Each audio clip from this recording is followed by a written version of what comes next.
Hello, everybody can take a seat. We're going to start this party. Good evening. I'm Annette Ward, and I'm an alcoholic and a member of the Board of Trustees here at the Alano Society Minneapolis, also known as 2218. Please stand and help me open with Serenity Prayer. God, grant me the serenity to accept the things I cannot change, the courage to change the things I can, and the wisdom to know the difference. Peace. Thanks, everybody. Welcome to 2218 Saturday Night Speaker Meeting. This is an open meeting, and all are welcome. I love the huge crowd we got tonight. So beautiful day, huh? Anyways, everybody's welcome. We feature members of recovery, all areas of recovery, to share with us their experience, strength, and hope. For 78 years, 2218 has been a self-supporting home to recovery. Our main source of income is our membership. We encourage you to become a pledging member. Feel free to see me after the meeting or anybody at the front desk. They've got the pledge cards, and learn how you can help support this house, keep it open. And I've got Bobby Lee down there. He's the expert. The second way 2218 is self-supporting is through our own contributions. We'll pass the basket now. Jean, thank you. Donations help keep our lights on, heating and air conditioning, which is extremely expensive here, water and sewer, and maintaining the building, which was originally built in 1887. It's an old house. As we pass the basket, please be sure to silence your cell phones and electronic devices, including me. Announcements. Well, if y'all don't know, we have the Ride for Recovery coming up June 26th. And we have planning committee meetings the second Monday of every month. So if you want to learn how to help, get donations for us, silent auction, we got a raffle, we got the ride, we got music all day long, we got lots of stuff, speaker. Anyways, it's a whole day event. It's not just for motorcycle riders, it's for everybody. Also, anybody's interested in being a volunteer here at the club, we've got volunteer forms that you can fill out at the front desk. And so anyway, let's see, the preamble. I have asked Christy to come up and read the preamble.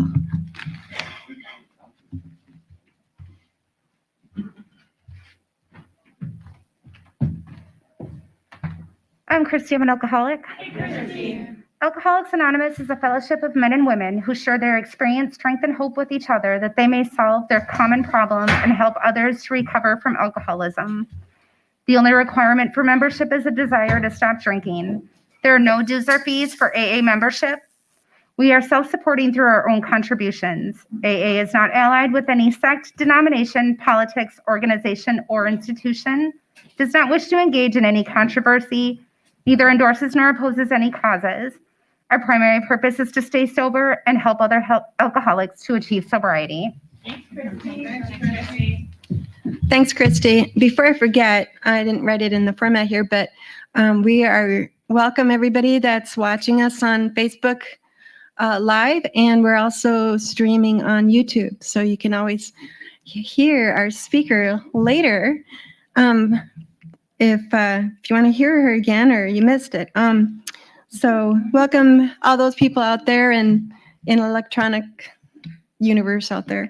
Anyway, I've also asked Kurt to come up and share our how it works for us.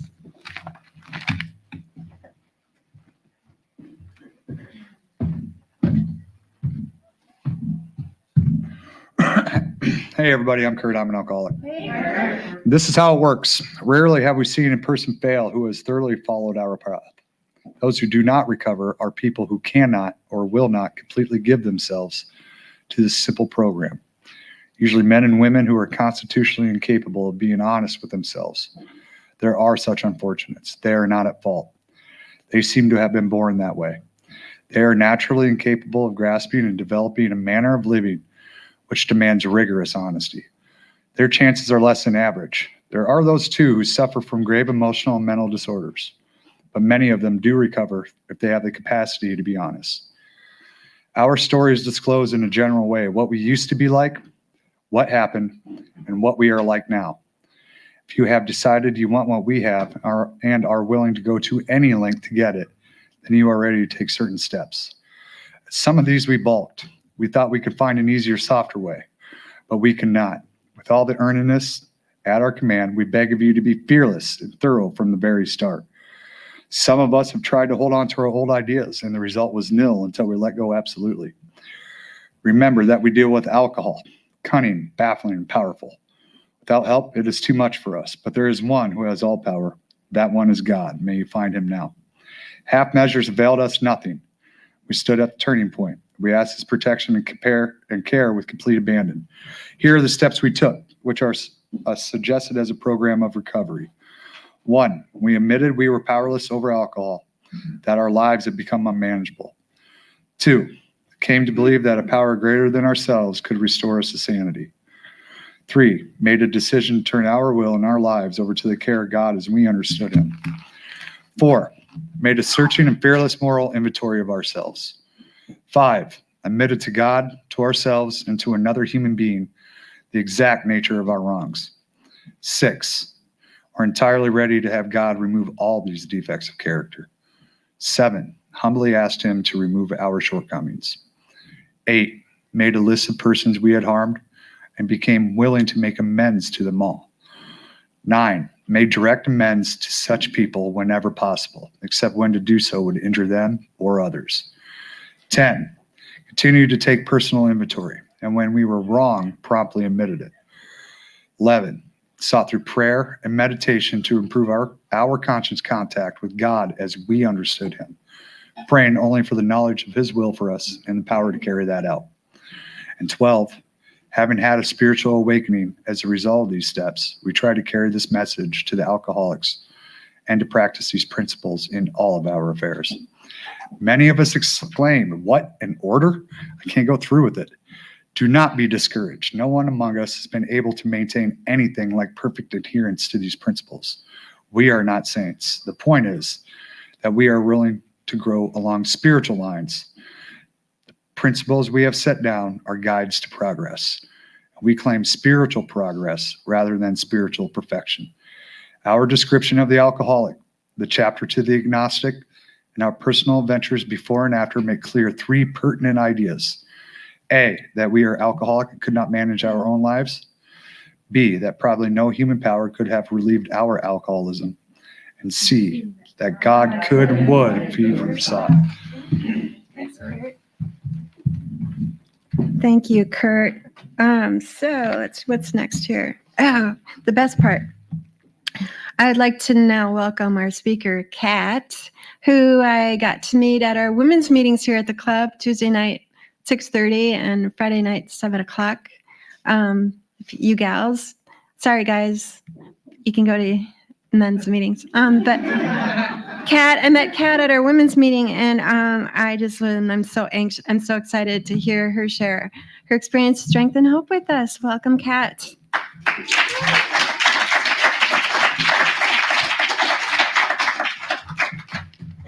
You get 50 minutes. Thank you. I feel like I should start a timer. I am one of those people. And there's no timer for 15 minutes, so we're just going to do an hour. Just kidding. My name is Kat. I'm an alcoholic. I'm not going to lie, I wasn't expecting this to be live streamed. Back when I got sober, it was like a really big deal if someone recorded you, because it meant 2 things. A, someone actually wanted to listen to you more than once. And like B, that was a thing. Like people would get their cassettes and they'd put it in their car and they'd listen to it on these things we called road trips, back in the day when we didn't fly everywhere. So which is kind of cool. But to let you guys know, my sobriety date is April 15th, tax day. Everyone's favorite day, right?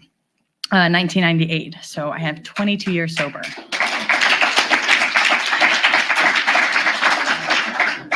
If you would have asked me at age 14 when I got sober if I was going to stay sober, I would have laughed at you.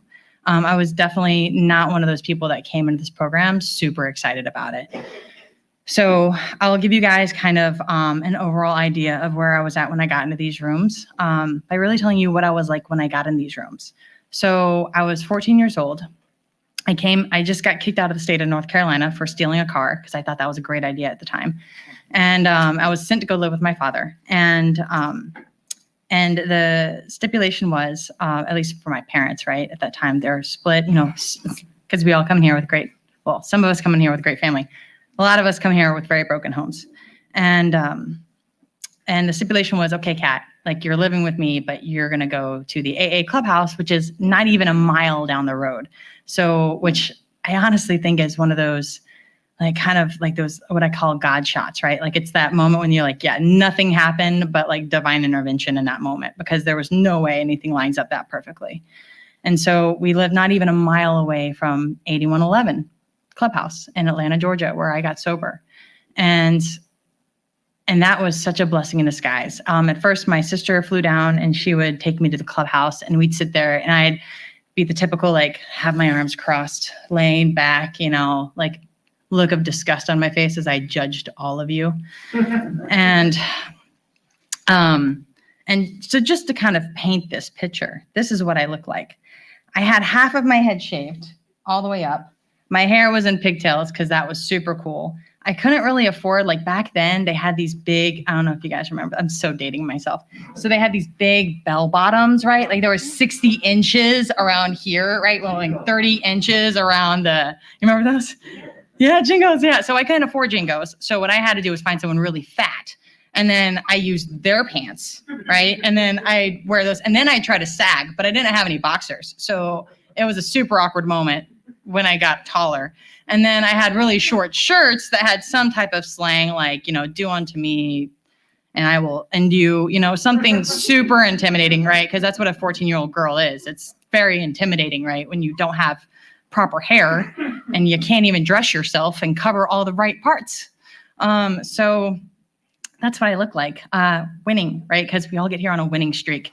But I will tell you right now, I thought I was maybe not necessarily better than you, but I was definitely not one of you people. So that was kind of where I came in. Like, I can't go back here anymore. And you're the only one that'll let me come inside the doors. So I'm here not because I have to be. I'm here because I choose to be, because no one else likes me, basically, is what it came down to.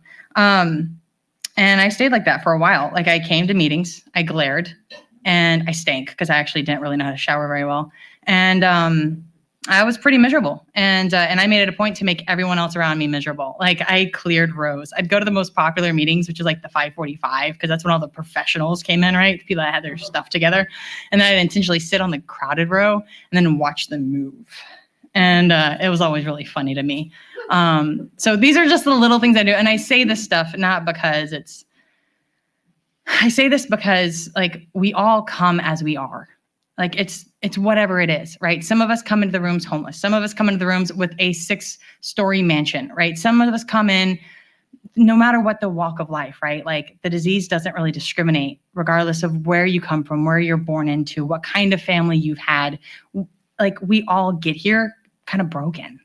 And like, that's the hope for me in this program is that when I got here, I didn't even know what broken looked like. I just knew I didn't feel like, well, I didn't really want to feel and then when I did feel, I hated it. So that's how I came into the rooms of Alcoholics Anonymous. I didn't really understand that I was an alcoholic until I actually started working the steps. So, which by the way, thank you to all of the women that have tolerated me throughout my entire sobriety and the men, quite frankly, because I burned through sponsors with a quickness. I did the work steps 1, 2, 3.5, get fired or go fire them because obviously they're incompetent, and then go get another sponsor.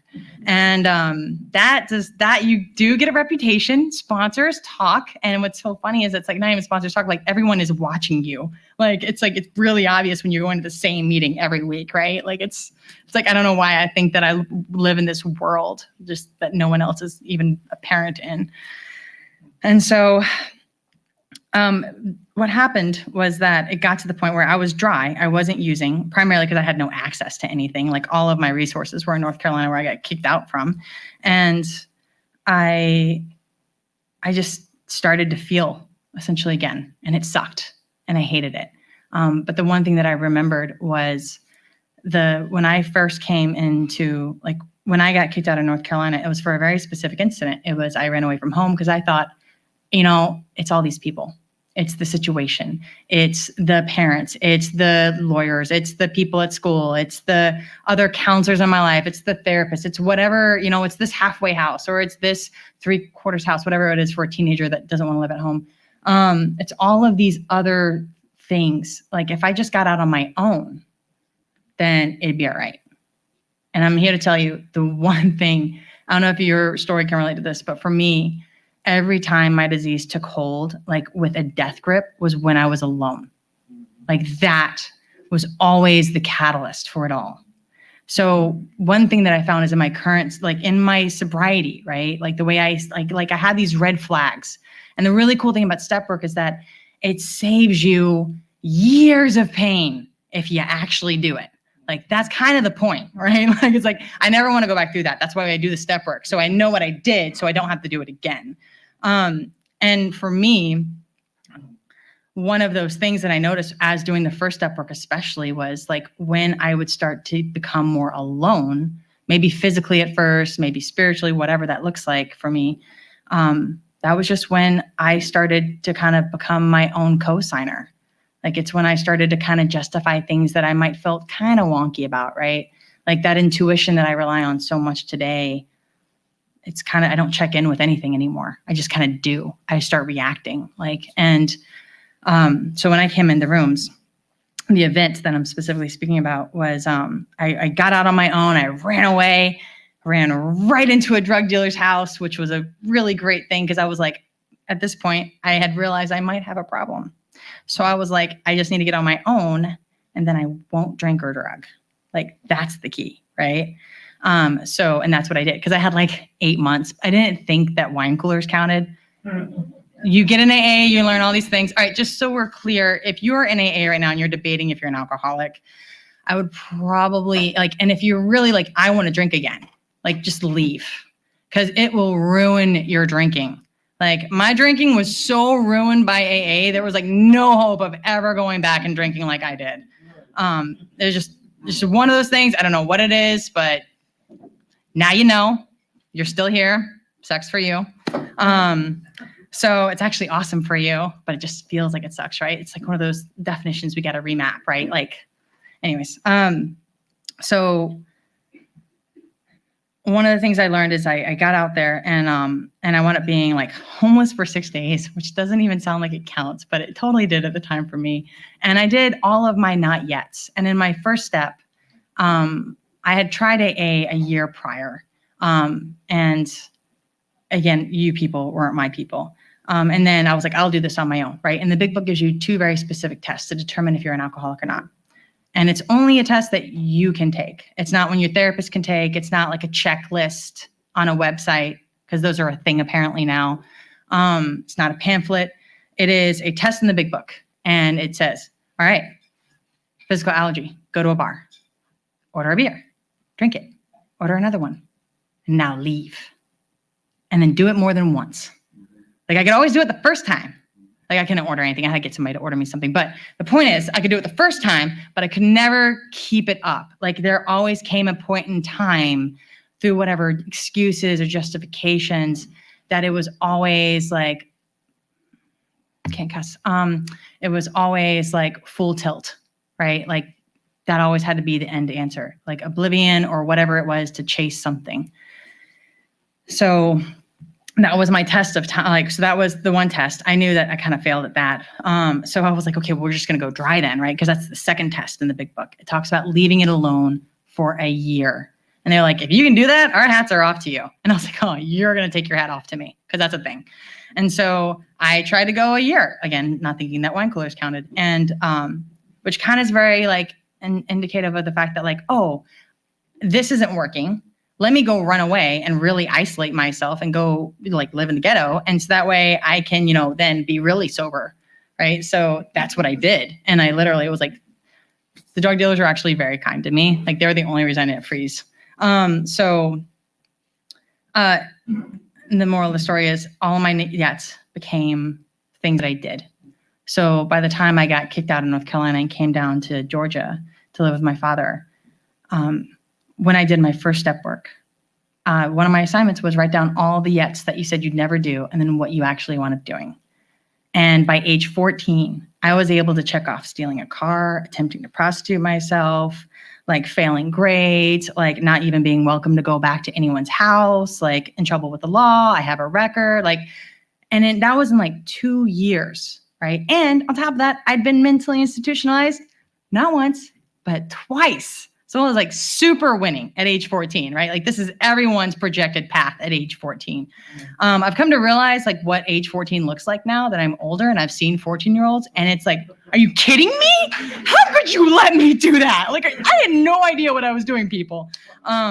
So just to let you know, I do understand how ridiculous all of this sounds. But I think that's why I'm in Alcoholics Anonymous, right? Like thank God for Alcoholics Anonymous that I made it here, which I kind of think is the God shot in and of itself, because the cops that picked us up were actually like, so my kind of moment was actually when, and what brought me into AA. And I realized this when I was doing my first step work, because through those conversations that I had with a sponsor, right, it was like, okay, well, why are you even here? Like, you're glaring at us. Why the hell are you even here? And I was like, okay, that's a valid point. That is a valid question, right? So I'd ask myself that, and I realized I'd reached a point where I was like, I don't know about you guys, but I said, like, God help me. Like, I was in a really horrible situation in an abandoned house, and the only thing I could think of was like, I am like supposed to be at school passing notes right now. Like, I am literally here because I thought like all of my best solutions brought me right to this point. Like where I can't not drink and drug, and where I actually can't even die. And living is actually more terrifying to me than dying. Like dying would bring release. At least there's that. Like there's not this vicious cycle of always trying to control, of always trying to like find some way that it's not going to repeat itself this time, or that I don't have the craziness in my head. But I knew I'd live because I was young and robust, and we have a lot of endurance for pain, unfortunately, at that age. And blessing, and I knew I'd live with it, and that terrified me more than dying at that point. And so my prayer was like, God help me. And the very next day, cops showed up. They didn't want me in their car because I stank so bad, but they eventually like laid down towels, and like put air fresheners. Like I feel so bad for cops nowadays because it was bad. But again, like that's where I was, right? Like now that I'm streaming apparently live, everyone in the world knows that. You're welcome. But that for me was what it took to get into the rooms about Alcoholics Anonymous, right? Like again, we don't get in here pretty. And I don't think that's a qualifier if we are pretty when we come here or when we're not pretty, right? It doesn't matter. Like what matters is when I drink, what happens? Like, that's what matters. Like, does the physical allergy take over? Like, do I have the mental obsession? Like those two tests, that's what makes like that for me is me self-identifying as an alcoholic. That's what earns me a seat in these rooms. Not if I've had a low bottom or a high bottom, or if I've experienced this life or I had martinis. Like I don't have any of those cutesy stories, like at all. I can't relate to them. But you know what? I can relate to every socialite when they talk about how it feels when they just like that alcoholic torture takes over. And they're like, I don't know what happened. I just drank. And it's like, dude, I get that. Like that's real. Like I had no idea what happened either. And that's that powerlessness over the first drink, right? And that's the solution that AA provides. Like it talks about in the big book how like we're powerless, like period. We lack power. Like that's our dilemma. So it's like, well, what's the solution? And it's like, well, you get a higher power. Logical, right? Like lower power, higher power. And it's like, okay, well, what is that thing? And it's like, oh, it's this thing that you actually can't see, touch, or hear, but you can feel it. And it totally comes in between you and the next drink. And it's like, are you kidding me right now? And they're like, just do the step work and trust the process. And that's kind of how it went. So Eventually I stayed dry long enough to realize, hit like like some of people in AA call an emotional bottom in sobriety, which is basically where you get in so much pain from being dry that your life sucks. And you're like, okay, I'm really going to get serious about this because I know if I go back out and drink, I might not have another sobriety back in me. Like, just because I go back out and drink does not mean I will have another opportunity to come back into the rooms of Alcoholics Anonymous. So I didn't trust that.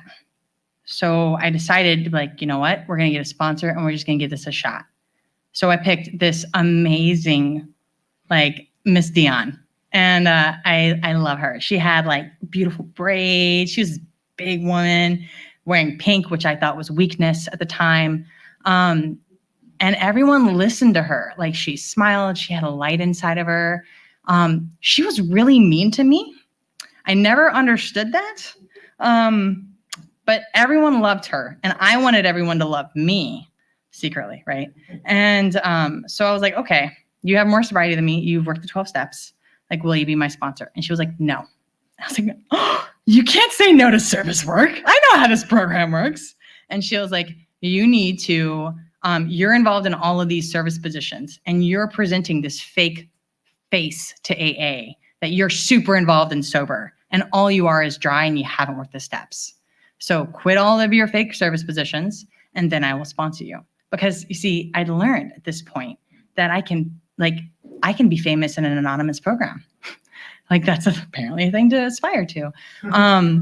So that's what I try to do, right? Because, like, in my mind, I was like, okay, I got to game the system, right? Like, if I just do, like, in the big book, right? They don't have it anymore because the patent ran out. And mine I do because it's 3rd edition. But there's this symbol of AA, right? It's a circle and a triangle. The triangle is an equilateral triangle. And now, once I finally made it through some school, I realized that the equilateral triangle means every leg is the same length. That means one is not more than the other. That seems super logical, but I had not understood this concept at this time. So each leg, one is recovery. That's the 12 steps. The other one is unity. That is the fellowship. And the third one is service. And that is the selfless giving. Like, the big book talks about it often, right? About how, like, faith needs to be followed up with the action of, like, selflessness. And those are the 3 triangles. And it's all within a circle. And the circle is supposed to represent your higher power. Never ending, never beginning, right? It's all inside of it. And so I only had 2 branches. I went to a lot of meetings. I did a lot of service work, and I did no recovery. So if you can imagine sitting on a bar stool with only 2 legs, it's a little wobbly, right? So you want to have that equal weight on each one of those legs. And so she had me quit those. And then instead, she had me do service in different ways, where I picked up cigarette butts. I straightened up chairs after the meeting. I actually listened to people. That was the hardest one, was actually listening to people when they needed to talk. And then I started working the steps. And that was for me when things really started changing. You know, like I told you about the first step, and like that was really how I realized I was an alcoholic. I knew, quite frankly, but I wasn't armed. Like, it was too foggy. Like, they talk about that in the big book and working with others about how, like, you got to let the fog kind of clear. They even talk about it inside of Doctor's Opinion. I had a lot of fog going on. And like, for me, staying dry and just kind of holding on really worked, like helped me get to a point where I could start to feel again. And then I could actually start to discern. And that's really one of the big things that the step work brought me, was discernment. So step 2, which, by the way, the principles, I learned this as well. I had no idea what honesty was. Honesty is the principle behind the first step. I thought honesty was helping someone look for their weed after you stole it. Like, that was my definition of honesty, right? I thought that was super accurate. I was being helpful. I was honest in my helpful nature. Not honesty at all, actually. So I had to do a lot of remapping. I always talk to my sponsees about this. And it's like, okay, what's your definition of this? And they're like, this. And I'm like, let's go look it up. And they're like, like, every time you can ask any single one, they're like, makes me get a dictionary? Like, yes. So I learned what honesty was, and I started practicing it in small things, because quite frankly, I was not able to handle a lot of honesty at that time. I could dish it. I could dish out what I thought honesty was on you, right? Not to you, but on you. Like, I'm just going to vomit it. But I had no idea what it actually was. So I practiced with little things. Like, am I going to be at the meeting tonight? no. Like, okay, that's honest. You know, like, we're like, am I going to be on time? Let me think on this one. Is there like a medium, a maybe? Like, is there a maybe option here, right? Like, that's not honest, right? So it's like, okay, I'm never on time. That's honest, right? Like, so like little things, right? Like we started off and she was very patient with me. I mean, it didn't seem like patience to me at the time because she was being a jerk to me because she was like, Kat, you're a liar. And I'm like, I resemble that remark. And she's like, that's honesty. And she didn't celebrate that. She just was like, and that's honesty. Now next, you know? She was very like quick because I loved to ask questions because the more questions I asked, the longer it went between assignments that I had because we only had so much time. So all these little things that I did. If you're looking for opportunities to get out of work, I really would not recommend it. Because the thing about lessons is if you don't take advantage of them at the time that you're given the lessons, they will come back tenfold later and it sucks more. So just so we're clear. So I did the first step. I practiced honesty. I started small. And then I went to the second step, right? Hope, where me and God weren't on good terms. Quite frankly, the fact that you guys even talked about God awkward, it was like super awkward. And if anything, it was an excuse for me. And then my response reminded me that all of my best ideas got me in Alcoholics Anonymous. Probably also, and like if I didn't even understand what honesty was, I probably had no idea what a concept of God or a higher power was either. And I was like, okay, well, that's kind of true. And I practice honesty so I can admit this now. And so we went through and we wrote down like traits of a best friend. And I didn't even know what a best friend was. Like I was the type of best friend that would steal someone's weed, right? So I didn't even know what that was. So I literally had to learn what that was. And we kind of started walking through this process. And then she had me go and get on my knees and pray. And she was like, I don't care if you even know what you're praying to. You are getting on your knees and you're praying because that is a physical reminder of what you are doing. And every time I balked, I was like, well, I'm not Christian. And she's like, did I say you were Christian? Well, I'm not Muslim. What did I say you were Muslim? Like I like tried to throw everything. I literally actually go to Barnes and Nobles and I wouldn't buy anything because it was really expensive. But they had couches at the time. So I would sit and I'd read all their books for free.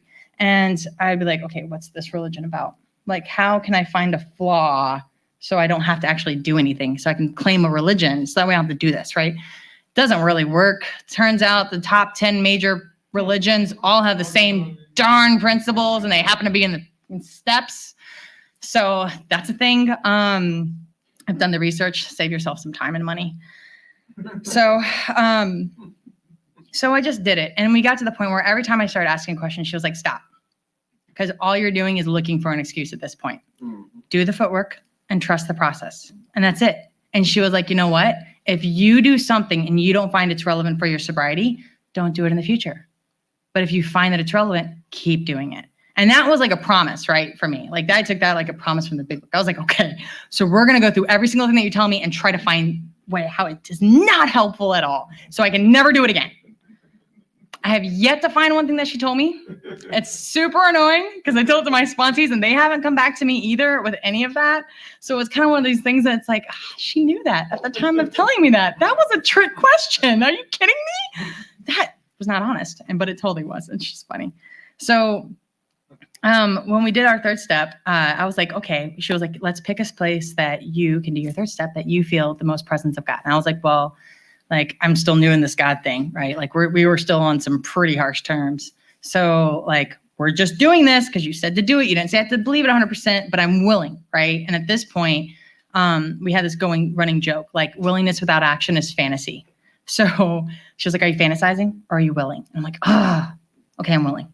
So we always do these text exercises, right? Where she was like, all right, are you willing? I was like, I mean, yeah, of course I'm willing. Go pick up cigarette butts. Are you fine? And I'd go off and do this thing, right? This is not necessarily how everyone sponsors, just so we're clear, but this is how apparently God wanted me to be sponsored. So this is therefore how I was sponsored. When I got sober, it's very different as you continue to go through the steps.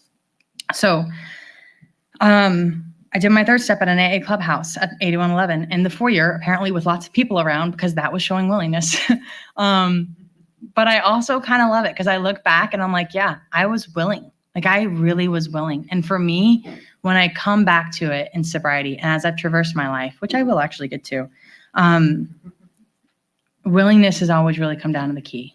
Like when it comes down to it, like regardless of what I'm going through in my life, Like, am I willing to take a suggestion? Am I willing to do the next thing that's been offered to me, right? Am I willing to be honest? And it's always usually an exercise of willingness. And so, and that's actually saved my butt quite a few times in these rooms. When I didn't even realize how close I was maybe to drinking. But if I wasn't willing, I would have been right there. And we went through my 4-step, which went like, so she gave me a challenge. She was like, on my 4-step, she was like, everyone talks about the 4-step like it's some big thing that you're going to relapse over. That's not even the case. Like, if you relapse on the 4-step, you actually relapsed on your 3rd step. And because that's kind of the way it works. You actually didn't do the step previous to it. So, because they build on each other, right? Like, I can't do an inventory unless I know how to be honest. I can't have hope unless I can actually identify what's really going on. Like, I can't have faith, which is actually hope with a good track record, right? Like, they all build on each other. That's out of order, by the way. It's actually honesty, hope, honesty, hope, faith, and then courage is the 4-step. So, but I did it. And she was like, I'm sure this is going to be a pretty quick 4-step. But like, you're 14. What have you got? And I was like, oh, really? Challenge accepted. So 9 hours in my 5th step, right? Because I was resentful against the world at this point, right? That poor sponsor. She was like, are you done yet? Can you see the pattern yet? I'm like, the guy at Waffle House was really mean to me, and I have a resentment against him, right? Like, it was ridiculous. So, but I did it. And honestly, that was when things really changed for me. Like, you get promises after every single step, right? So if you go through the big book, which I really recommend as you go through the steps, you get promises after every single one. It's kind of like the candy at the end of the ride. So for the 5th step, though, there's this one promise, and it was, you can look the world in the eyes. And man, I hadn't done that in a long time. Like, I was so ashamed. I had done so many things I said I'd never do. I treated people so many different ways that they never deserved. And I justified every single moment of it up into that moment, even past then. And to know that I could look at one of you and know that you guys didn't know anything about me that I didn't know about myself was really powerful. And so then I did my 6th step, and things just really started changing for me then. Because then I started, like, I'd seen the patterns in my 5th step. It took me actually saying it out loud to realize I do the same thing. Like, when I'm angry, I act like this. When I'm jealous, I act like this. And I do these literally set of patterns. It's ridiculous. And I do it over and over and over again, thinking that things are going to be different this time, right? Like, I feel inferior. Therefore, I will now go talk crap about you, and you. I will then sabotage this, and I'll make sure I will never be successful at any of it, right? Like, same pattern again and again and again. And the 6th step and the 7th step were like the solutions on how to not repeat those behaviors. And so, I wrote down my character defects that we'd identified. I wrote down the payoffs, because let's be real. I wasn't being dishonest because I was just a dishonest person. I was getting a payoff for being dishonest. I didn't have to be on time.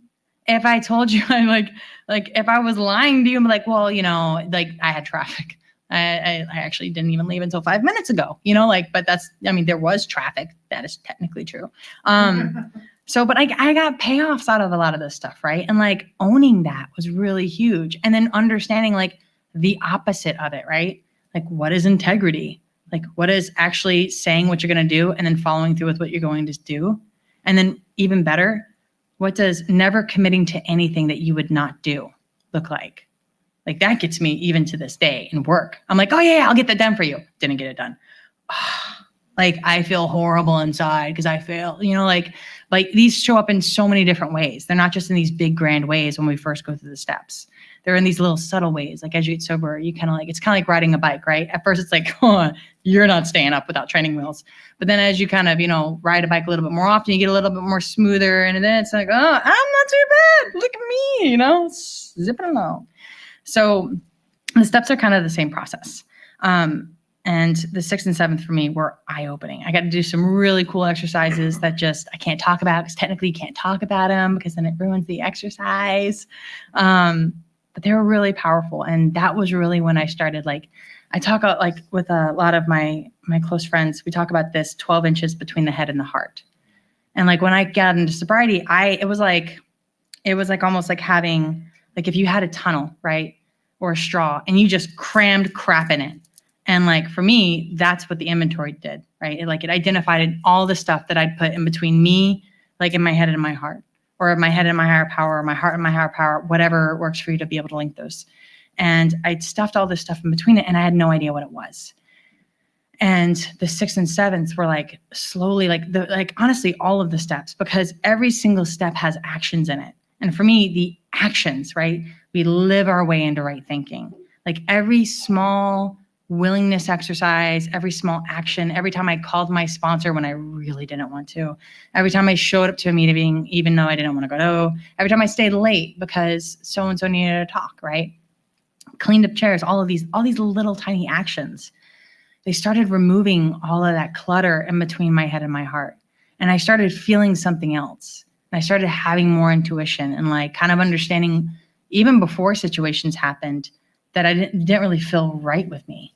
Like I wouldn't even enter into some conversations because I'm like I really want to gossip with you right now because I saw her do this thing, but that just doesn't feel like, it feels icky now, you know? And just things kind of started to change for me. And I found that the more I followed that, the more I had learned about the steps and the more I started to live it, like things just started changing and it made no sense at the time. And even weirder, people started, like, I had a sponsor tell me this one time, and I was so blown away. Now, mind you, I was 17 years old, sponsoring someone that was in their 30s, and I didn't have a car. They wouldn't actually trust me with a car. So I had to take the MARTA bus, right? And I was in high school. So I had to set up times to meet with my sponsees after high school. And so I go jump on my little MARTA bus, go down Roswell Road to the Starbucks, right? That was like the closest Starbucks to 8111 because no Alcoholics Anonymous AA Clubhouse can live not very far from a coffee shop. And I went to Starbucks and then I'd get there. And now the bus got there, like it literally got our stop at 3:40 or 3:45, right? It was a 15-minute interval. And then my sponsee and me would meet at 4 o'clock. And so I just always catch the bus. And she said to me one day, she was like, yeah, I'm so sorry I'm late. Like, you're always on time. And I just looked at her like, are you kidding me? Like, you're like, me? And I'm like, I'm the kid that's like late to school every day, right? And like, I literally actually started going to AA meetings at 8 a.m. because then someone from the AA meeting would give me a ride to high school. And then that way I could be on time. So I was only late to the AA meeting. And they say you're never late to an AA meeting. So we worked that one out. But it always blew me away. And I was like, because that's what happens, right? When you start living the principles, it's like suddenly like you start doing these little things like being on time. I start reprioritizing my day so I can get a meeting in.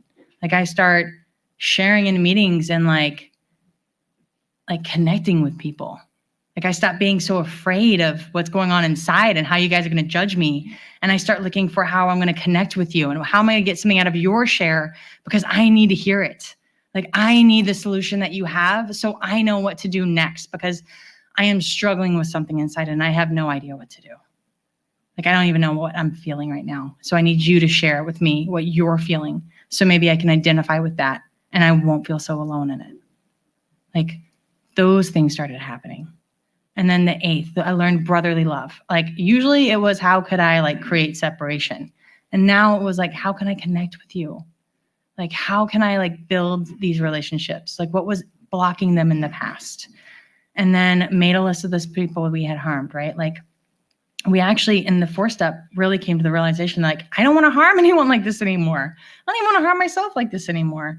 And the 9th step, I finally get to follow through with that, right? Where I actually like I made a change. I'd actually already been making the change since step 1. It's just now it's solidified, right? And the coolest thing, right, about the steps is after step 9, you're done with the past.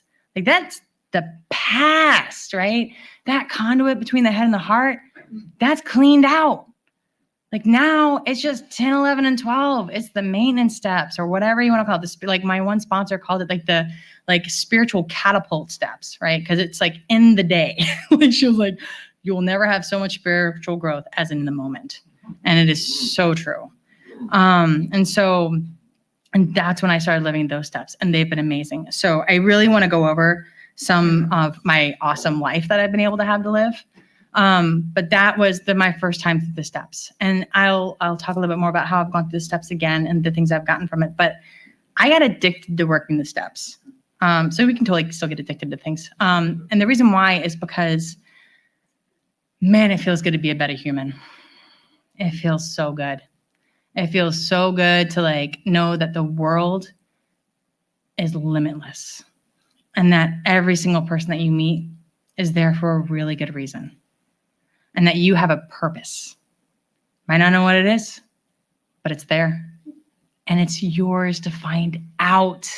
Like that's the coolest thing is that like I am no longer struggling from the obsession. My life isn't survival anymore, right? Like I came in these rooms as this broken 14-year-old chick who had done all of this craziness, who was just not wanting to live.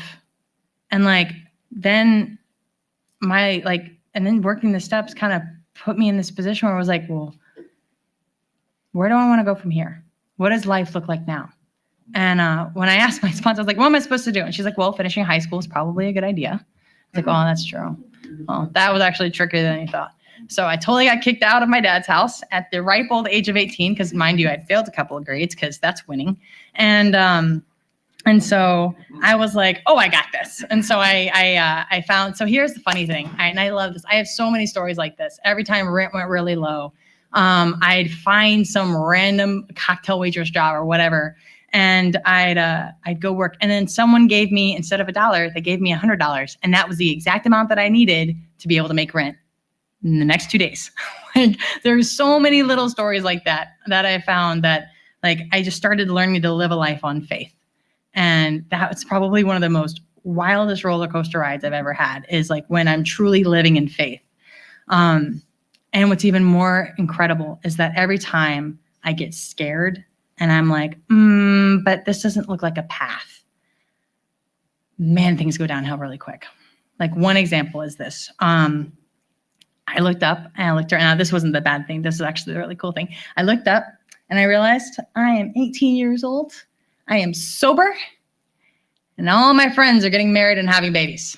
I am not on that path. Like that sucks. Like I don't even like any of you people enough to date you. Like no one even wants to date me. You know, like I was very single.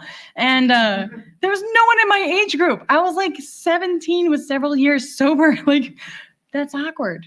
Right? Like for the main people that were in my age group there was no one in my age group, quite frankly. I got sober with mostly all white men, and there was a couple of old hens thrown in the mix, right?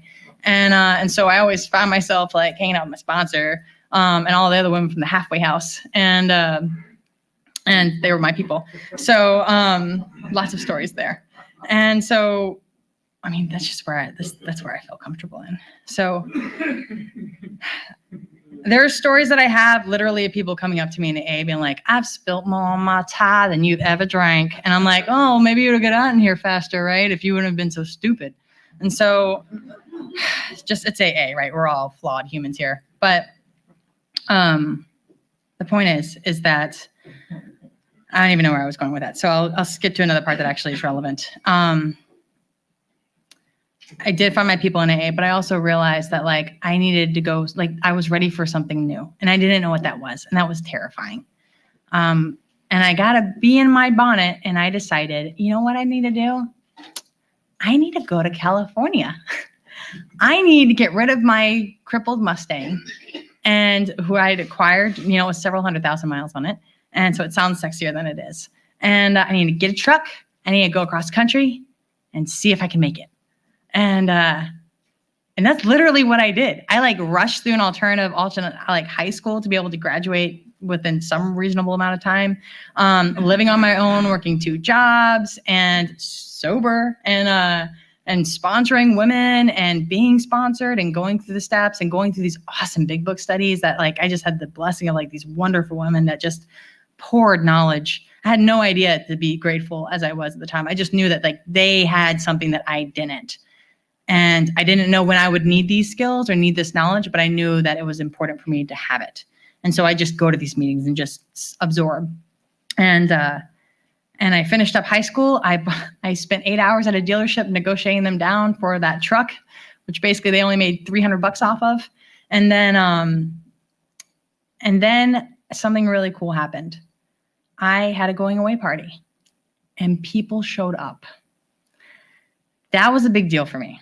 I never had anybody show up pretty much for anything in my life. And the fact that we literally put it out the weekend of, and like almost the entire AA clubhouse showed up to my little dingy apartment and said goodbye to me when I went off to California. It was really powerful for me because I'd learned how to be loved in AA, and I'd learned how to love. I'd learned how to receive it and just be in it without qualifying it. And so I'll never forget that because one of my sponsors coordinated it, and people would were saying nice things about me. And it really kind of made me realize I am no longer this person that I was when I first came in the rooms. I'm someone entirely different. And I never thought that it would even be possible to become this person. And here I was. And they sent me off, and I found out later that the only reason why I made it across the California state line with 82 cents in my pocket was because people gave me money at that going away party that I had not planned for, because I did not think it was actually going to cost that much money to get across state lines. And it did. So my one friend gave me a shotgun, my other friend gave me a sleeping bag, and then the rest of all my rich friends in AA gave me money in envelopes. They weren't even rich. Everyone was rich compared to what I was. So, and I went off my way, and I plugged in with AA. And I'll tell you this, you can go anywhere in the United States or anywhere in the world, and there's AA meetings. And you know what? I was okay. I had no money. I had no job. I wasn't even registered for school. I had no one that I actually even knew there. But I did know that I could just go to an AA meeting. I could find someone that I wanted what they had. I could ask them to be my sponsor. I could just start going to meetings. I could start looking for jobs. I could let people know that I needed a job, right? I could just put myself out there, and I knew my higher power would catch me. He did. Later, I was I don't have a path. What am I going to go do? So I was I'll go in the Army. I'll become a spy because that's cool.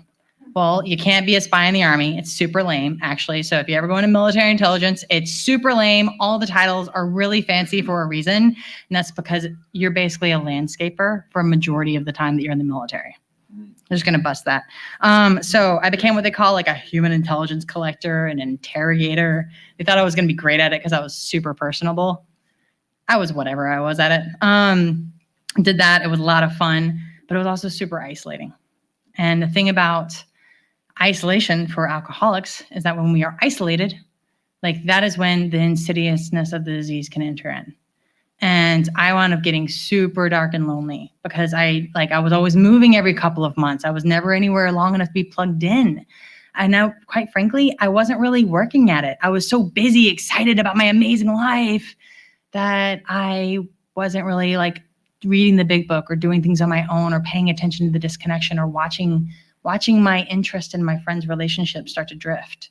And I wound up getting into some dark places. Not that I even knew it at the time, which is always the tricky thing, right? Which is always why people drill so hard in AA of plug in, just keep going even though you don't want to. I wound up meeting someone who I thought was great at the time, but quite frankly, even looking back, it wasn't the best situation. And I wound up entering into a very abusive marriage. And then I realized how far I'd fallen from the tree. When I got out of the Army, I realized that I was in an abusive marriage. I was still sober, but I was very much dry, and that I didn't want to be here anymore. And I knew that if I wanted a different life, all I had to do was go work the 12 steps, get back into the program, because that's how my life changes. Every time I fall away from that, that's when it changes, right? And so I did. I connected with a sponsor that I'd had previously, but I wasn't very willing to work with her at the time because I thought I knew better. There's a theme there. And then I worked the 12 steps with her. And then when I realized, at the time I did my fifth step with her, I realized all of my patterns that had merged and kind of morphed into something else. And I was I entered that relationship fully knowing that he was abusive. I did this to myself and I owed him an amends. And I was this is crap.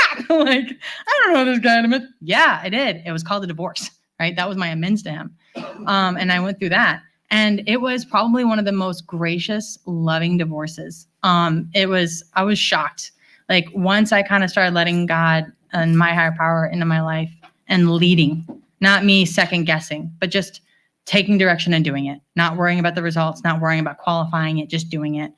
It was the most loving divorce. I mean, I was divorced in a month and he was extremely grateful that I was willing to give him everything. But the attitude between us was super loving. There was no animosity, right? It was like, I wish you the best. And it was genuine. It wasn't like, oh, I wish you the best. It was like, I genuinely hope that like you get everything that you want out of life and all of like everything that you're struggling with, right? Like there is that genuine compassion, which it's amazing like how losing compassion for me is kind of one of my red flags. When I stop becoming compassionate, that's something that for me really identifies. And so fast forwarding, I got my degree there's so many cool things in my life that I kind of forget what I've done. Like I've been to war, I've been divorced, I've been married, I've come up to Minneapolis with nothing. Like that's a theme in my life. I got replugged back into AA when I came to Minneapolis. And I'm now in a dream career that I never thought was even possible for me to have. I now get to speak at like international conferences on topics that, quite frankly, I do not feel qualified to talk about. But they apparently think so. So we just do it. And I get to mentor women, and women actually want me to mentor them. Like it's a reciprocal thing. And I get to help them navigate their lives, and I can do it based off of experience as a sober woman who's plugged in. So really like kind of the theme of my life has been like, regardless of what ups and downs, regardless of whether I'm disconnected or connected, like just staying close to the program. And like every time I find myself drifting, pivot and like following that pivot and following that intuition. Because that's the thing, right? Once we're sober, we have a choice again. We no longer are like reacting in this alcoholic torture where it's this thing again and again and again. I choose all of my actions today. I can either choose to respond in a way that's going to make me more sober, or I can choose to react in a way that'll lend itself to me eventually drinking. And it's really subtle, but I find that no matter what happens, as long as I show up willing, as long as I keep coming back, like there is hope for me. Like my higher power's always got my back. And as long as I just try to be whatever my higher power needs me to be, it's an incredible journey. And so I really wish that for all of you, because life is truly limitless when you get sober. And there's amazing miracles when you stick around and you get to hear them. So keep coming back, and thank you guys so much for letting me share my story.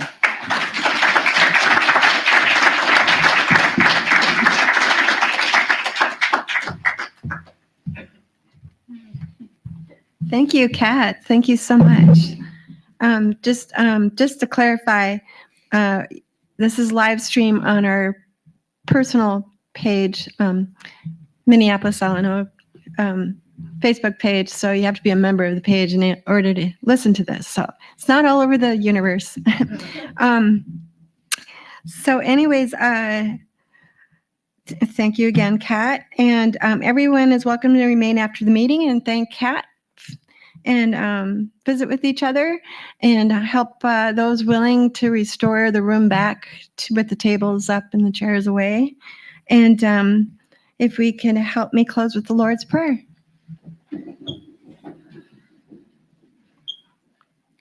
Our Father, who art in heaven, hallowed be thy name. Thy kingdom come, thy will be done, on earth as it is in heaven. Give us this day our daily bread, and forgive us our trespasses, as we forgive those that trespass against us. And lead us not into temptation, but deliver us from evil. For thine is the kingdom, and the power, and the glory, forever and ever. Amen. Thanks, everybody.